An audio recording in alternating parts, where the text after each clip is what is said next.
Hello hi friends. இப்போ நம்ம என்ன சமைக்க போகிறோம் பார்த்திங்கன்னா, தக்காளி பருப்பு. ஃபஸ்ட்டு ஒரு டம்ளர் பருப்பு, ஒரு 3 வெங்காயம், ஒரு தக்காளி, 3 பச்சை மிளகாய், பெருங்காயம், உப்பு, மஞ்சத்தூள், கொஞ்சமாக தனி மிளகாய்த்தூள், சீரகம், கடுகு, 2 காஞ்ச மிளகாய் தாளிக்க, ஒரு பல்லு பூண்டு.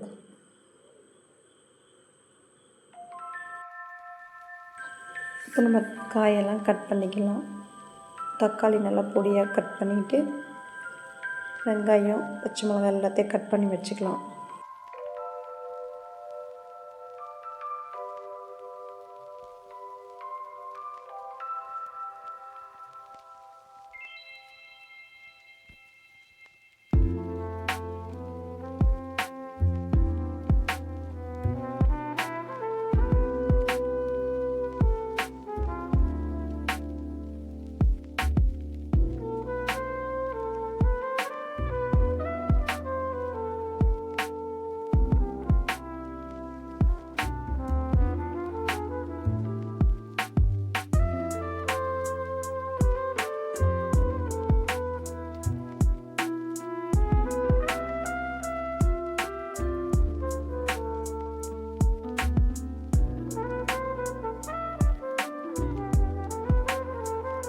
நம்ம எல்லாம் கட் பண்ணி வச்சுட்டு பிறகு பருப்பு கழுவி ஒரு குக்கரில் போட்டுட்டு, வெங்காயம், தக்காளி, பச்சை மிளகாய்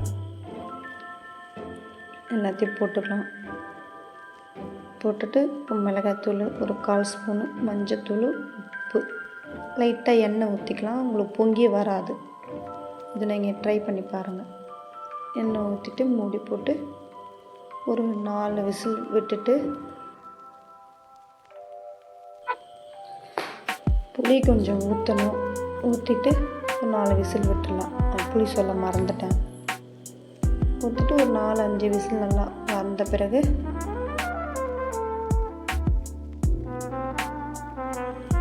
பருப்பு வெந்துருச்சு. பருப்பு வெந்த உடனே மத்து இருக்கவங்க மத்து போட்டு கடைஞ்சிக்கலாம். இந்த விக்ஸ் இருந்தால் கூட ஈஸியாக இருக்கும். பருப்பு நல்லா வெந்த பிறகு நல்லா அதை போட்டு நல்லா நம்ம கடைஞ்சி எடுத்து வச்சுட்டு, ஒரு கடாய் எடுத்து வச்சுப்போம்.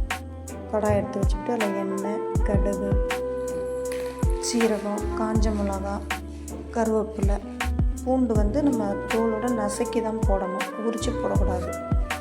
போட்டுட்டு கொஞ்சம் நல்லா வதக்கிட்டு, பெருங்காயப்பொடி கொஞ்சம் போட்டுட்டு, நம்ம கடைஞ்சி வச்சோம் பார்த்திங்களா பருப்பு, அதை எடுத்து ஊற்றிடணும். அதில் கொஞ்சம் தண்ணி மிக்ஸ் பண்ணி ஊற்றிட்டு நல்லா கிளறி விட்டுட்டு, கொஞ்சமாக தண்ணி ஊற்றி விட்டுருங்க.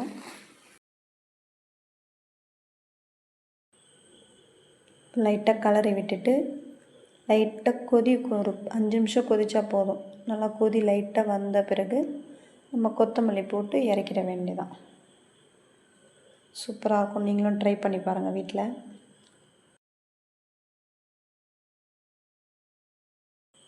அவ்வளோதான், நம்ம பருப்பு ரெடி. இப்போ சுட சுட சாப்பாடில் பருப்பு கொஞ்சமாக நல்லா ஊற்றி, நெய் இருந்தால் நெய் நல்லா ஊற்றி சாப்பிடுங்க. ஓகே.